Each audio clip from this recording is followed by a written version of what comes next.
My sister dangled my insulin over the sink and sneered, "If I can't have diabetes, then neither can you." I begged her to stop.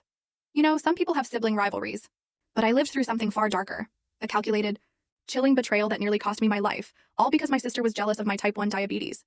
It was an act of pure, unadulterated cruelty that still makes my blood run cold.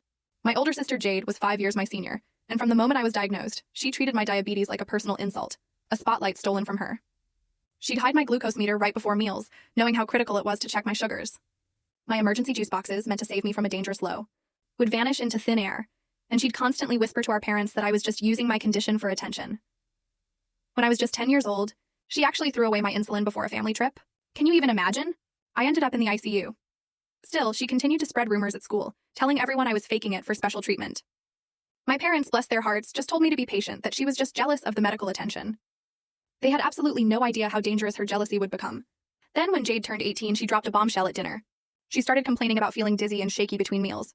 She even pulled out my glucose meter and scrolled through the history, claiming some of the wonky blood sugars in it were actually hers from when she'd borrowed it.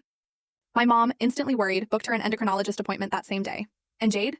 Oh, she immediately started telling all her friends she was probably about to get diagnosed with diabetes.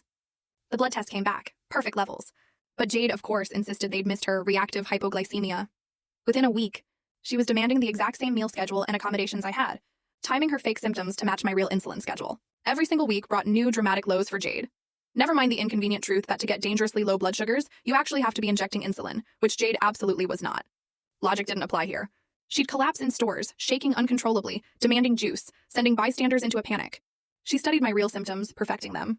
The specific way my hands trembled, the confusion that came with low blood sugar, even the particular slur in my speech when my glucose dropped too fast. She'd time her fake episodes for maximum impact. Once she staged a severe crash during my birthday party, convulsing on the floor until someone gave her cake. The paramedics who arrived found her blood sugar perfectly normal, but she just claimed their meter was broken. Our parents spent thousands on specialists who, of course, found nothing wrong. Jade even joined diabetes support groups, spreading misinformation to actual diabetics. Then she decided the reason she was having full story video added in below.